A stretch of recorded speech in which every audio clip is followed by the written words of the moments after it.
pemirsa, kembali lagi bersama saya Katarina Amelia di Wanyus Bola. Edisi kali ini kami awali dengan berita sepak bola nasional. Usai mengikuti ajang Piala Kemerdekaan 2025, Timnas Indonesia U17 akan melakoni pemusatan latihan di Eropa. Hal ini dilakukan demi mematangkan persiapan menuju Piala Dunia U17 2025. Informasi lainnya pemirsa, kita beralih ke sepak bola mancanegara. Barcelona kembali terbentur aturan La Liga. Kali ini jersey terbaru Blaugrana gagal debut di laga pembuka Liga Spanyol musim 2025-2026. Pemirsa, inilah Wanyus Bola selengkapnya.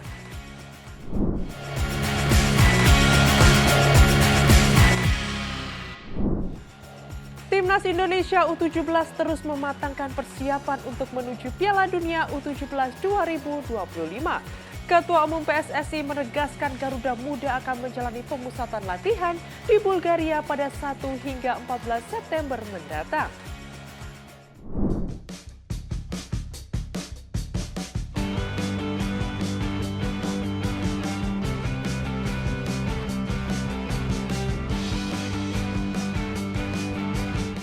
Ketua Umum PSSI Erick Thohir resmi mengumumkan agenda Timnas U17 Indonesia setelah menyelesaikan kiprah di Piala Kemerdekaan 2025.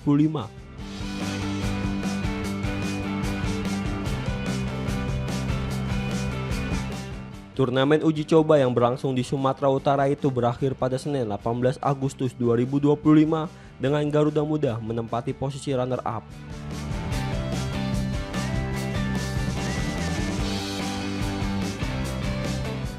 Dari 3 pertandingan, Asuhan Novarianto meraih 4 poin hasil imbang 2-2 kontra Tajikistan, kemenangan 2-0 atas Uzbekistan, dan kekalahan 1-2 dari Mali pada laga pamungkas.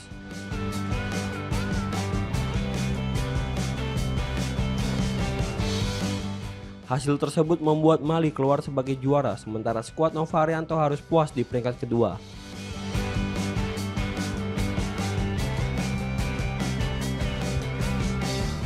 Meski gagal menjadi juara, Timnas U17 Indonesia masih memiliki waktu sekitar 2,5 bulan untuk mempersiapkan diri menuju Piala Dunia U17 2025 di Qatar.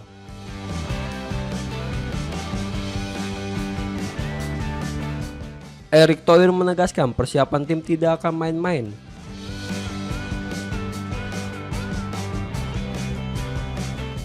Ia memastikan Garuda Muda akan menggelar pemusatan latihan di Bulgaria dan Dubai, sekaligus menggandakan uji coba internasional serta mengikuti turnamen mini sebelum berangkat ke Qatar.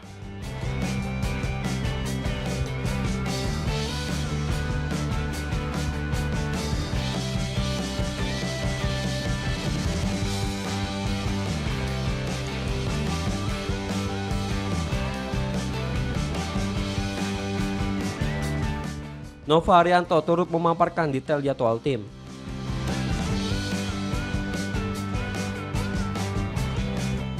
Menurutnya, tesnya di Bulgaria akan digelar pada 1 hingga 14 September 2025. Setelah itu, skuad Garuda Asia dijadwalkan tampil dalam turnamen mini di Dubai sebagai ajang pematangan taktik dan mental. Nova juga berharap sejumlah pemain diaspora yang belum bergabung saat Piala Kemerdekaan bisa segera merapat ke tim.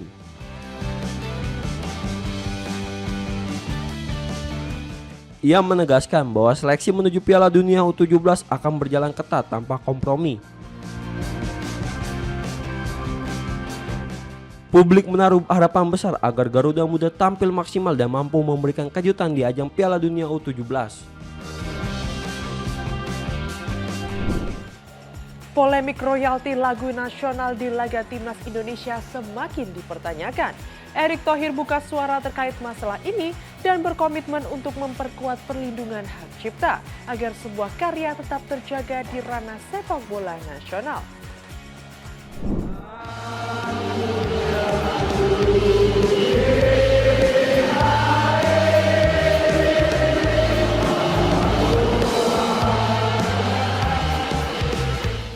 Di balik gemuruhnya stadion dan bersenandungnya lagu-lagu kebangsaan setiap kali timnas berlaga, ada unsur penting yang perlu diingat. yaitu penghargaan terhadap karya para pencipta lagu. Kesadaran inilah yang membuat Ketua Umum PSSI, Erick Thohir, dan Menteri Hukum dan HAM, Supratman Andi Aktas, untuk duduk bersama guna membahas perlindungan hak cipta dalam dunia sepak bola nasional. Langkah ini menjadi bagian dari komitmen PSSI guna memastikan agar setiap lagu yang dilantunkan mengiringi timnas digunakan dengan semestinya. Lagu-lagu kebangsaan yang selama ini menyatukan semangat di stadion disebut sudah menjadi domain publik.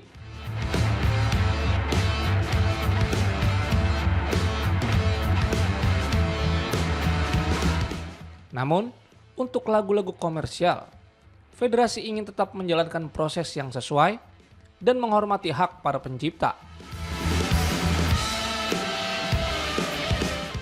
PSSI sendiri telah memberikan contoh nyata dengan melakukan kolaborasi dengan band legendaris God Bless dalam membawakan lagu Rumah Kita. Hal tersebut merupakan langkah yang dilakukan dengan izin dan melibatkan langsung pencipta atau pemilik lagunya.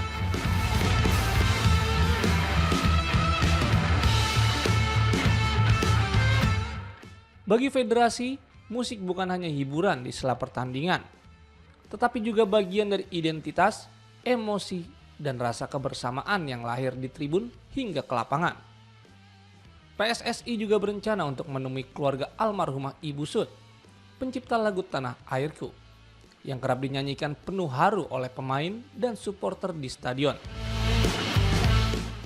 Seperti kebanyakan karya lainnya, lagu ini dianggap bukan sekedar nada dan lirik, namun adalah bagian dari jiwa bangsa.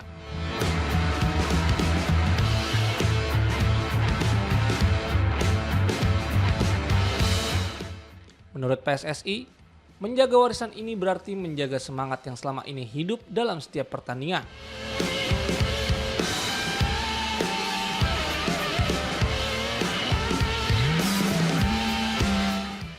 Bahwa sepak bola bukan hanya soal menang atau kalah, tetapi juga soal menghargai, bersatu, dan berbagi rasa sebagai satu Indonesia.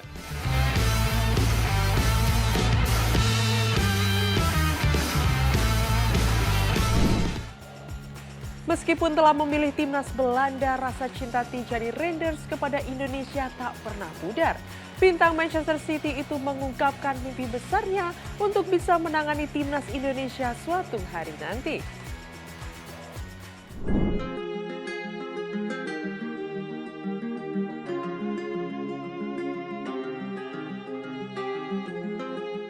Tijani Reinders yang kini berseragam Manchester City mengungkapkan ambisi unik di balik karirnya.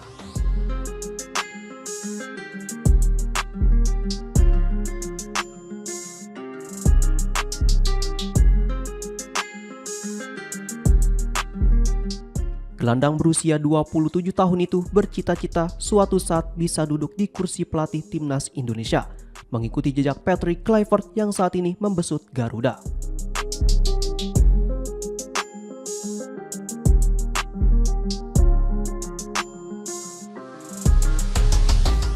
Kecintaannya terhadap Indonesia, tanah kelahiran sang ibu, menjadi alasan kuat mengapa Reinders masih menyimpan ikatan emosional dengan merah putih.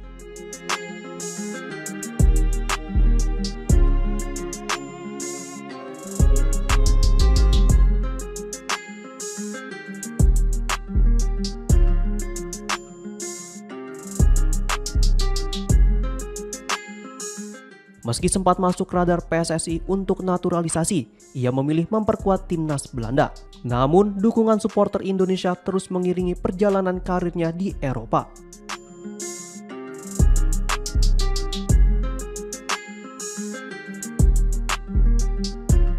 Tijani juga menyampaikan harapannya agar Indonesia mampu menembus Piala Dunia 2026.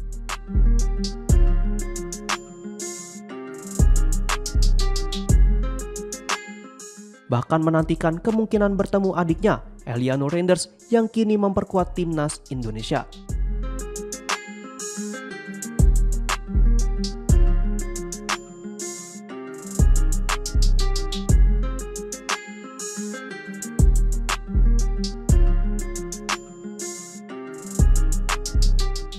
tak hanya di lapangan, di luar Renders juga menunjukkan kecintanya pada budaya Nusantara.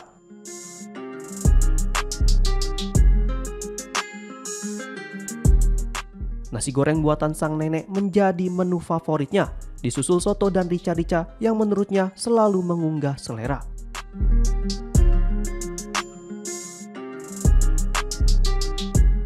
Pernyataan ini menjadi bukti bahwa meski memilih membela Belanda, Renders tetap menjunjung tinggi ikatan batin dengan tanah leluhurnya, di mana sesuatu yang membuat pecinta sepak bola tanah air merasa bangga.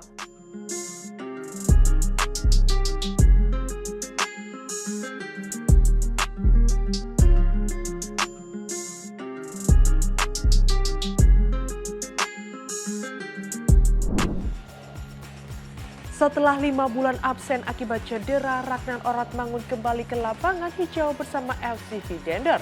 Dirinya menorehkan catatan gemilang dengan akurasi umpan 100%, 2 tembakan, 2 tackle, dan 2 recovery.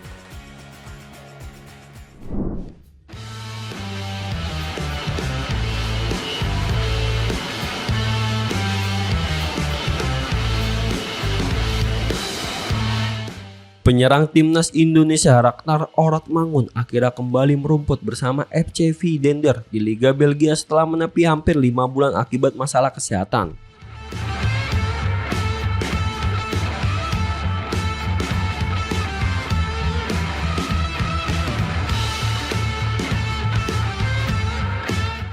Comeback ini menjadi momen penting bagi Oratmangun untuk kembali membuktikannya kualitasnya di kasta tertinggi sepak bola Belgia musim 2025 hingga 2026.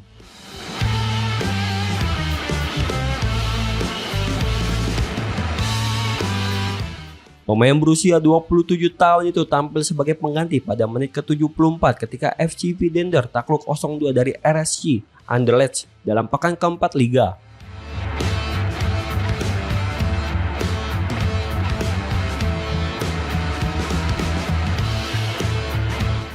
Meski hanya bermain selama 16 menit, Oratmangun mencatatkan performa cukup solid dengan rating 6,6.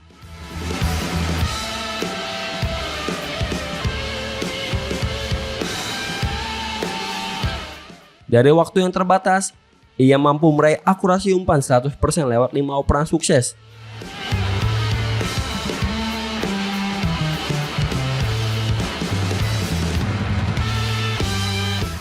Melepaskan 2 tembakan, mencatat 2 tackle berhasil, serta 2 kali melakukan recovery bola.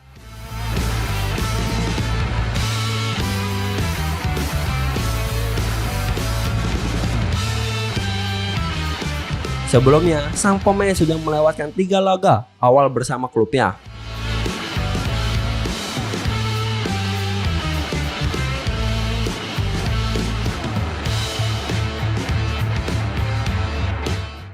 Oratmangun bahkan sudah tidak bermain sejak akhir Maret 2025 akibat mengidap virus yang tidak disebutkan jenisnya.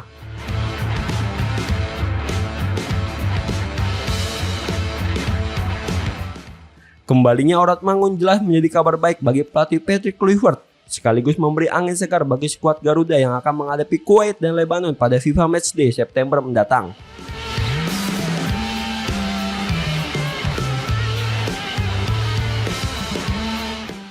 Kehadirannya juga menambah optimis menjelang ronde keempat kualifikasi Piala Dunia 2026 zona Asia, di mana tim Merah Putih membutuhkan semua pemain terbaiknya. Polemik naturalisasi kembali menerpa timnas Malaysia usai Facundo Garces membongkar garis keturunan yang bersumber dari buyutnya. Padahal regulasi FIFA tegas menyebutkan bahwa proses naturalisasi hanya sah hingga batas garis keturunan kakek atau nenek.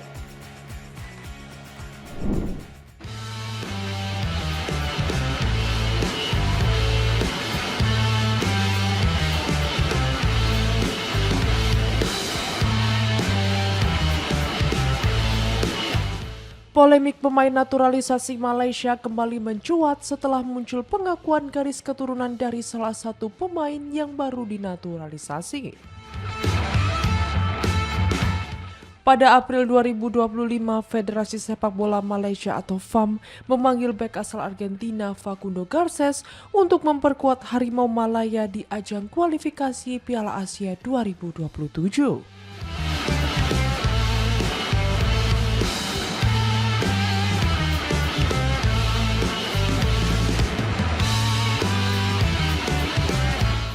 Meski lahir dan besar di Argentina, pemain berusia 25 tahun itu resmi masuk program naturalisasi FAM.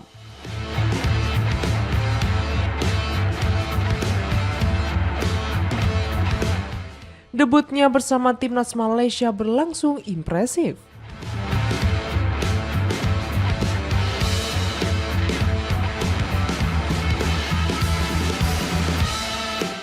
Garces tampil saat Malaysia menaklukkan Vietnam dengan skor telak 4-0 di kualifikasi Piala Asia 2027.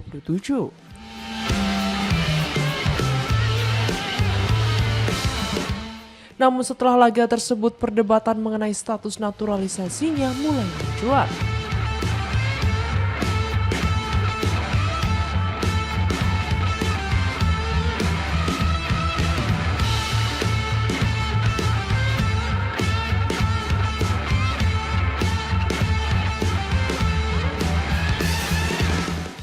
Dalam keterangannya di media Spanyol El Correo, bek Deportivo Alaves itu mengaku memiliki darah keturunan Malaysia dari buyutnya.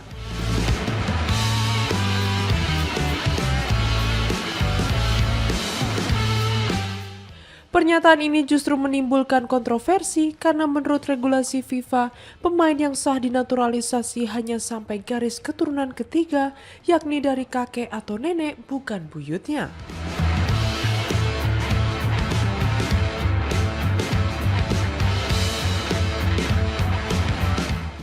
Meski demikian, FIFA telah memberikan lampu hijau bagi Garces untuk membela Harimau Malaya.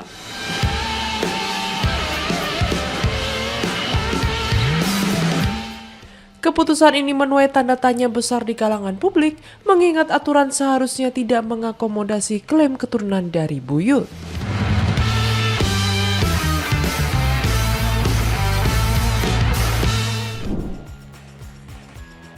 Barcelona terpaksa menunda debut jersey anyarnya. Aturan ketat La Liga membuat Blaugrana harus kembali memakai seragam lama setelah 3 desain baru mereka dinilai terlalu mirip dengan warna lawan.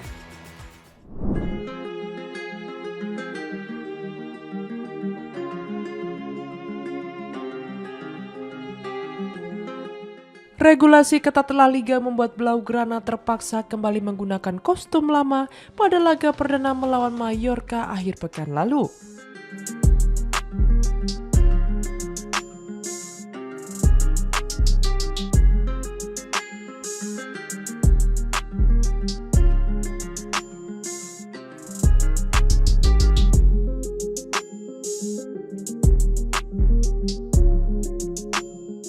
Dalam pertandingan tersebut, skuad asuhan Hansi Flick turun dengan jersey ketiga musim 2024-2025 berwarna hijau limau.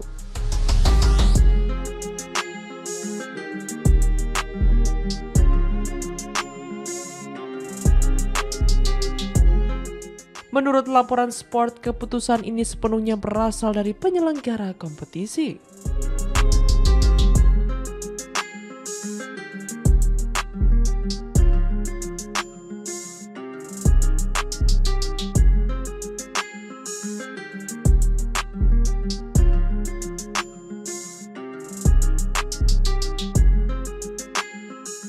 La Liga menerapkan sistem bernama Kit Selector untuk menghindari bentrokan warna kostum yang bisa menyulitkan wasit maupun penonton televisi.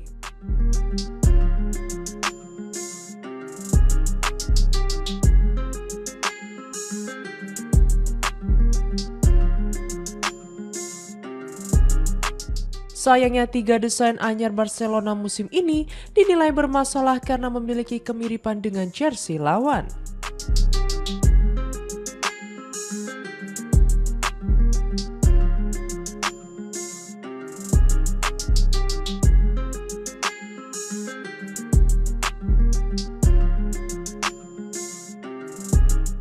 Bahkan kostum ketiga berwarna oranye yang belum resmi dirilis juga ditolak.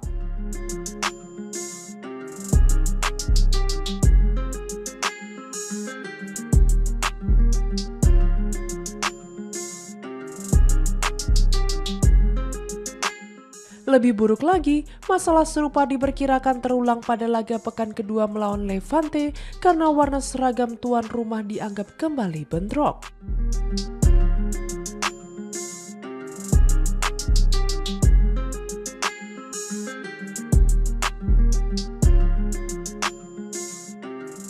Dengan demikian, Barcelona kemungkinan besar masih harus tampil menggunakan jersey hijau limau peninggalan musim lalu.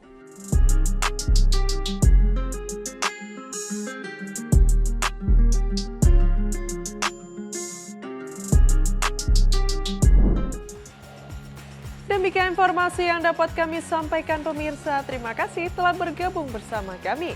Saya Katarina Amelia dan seluruh tim yang bertugas mengucapkan sampai jumpa di One News Bola berikutnya. Setiap hari pukul 9 malam hanya di kanal YouTube TV One News Corp.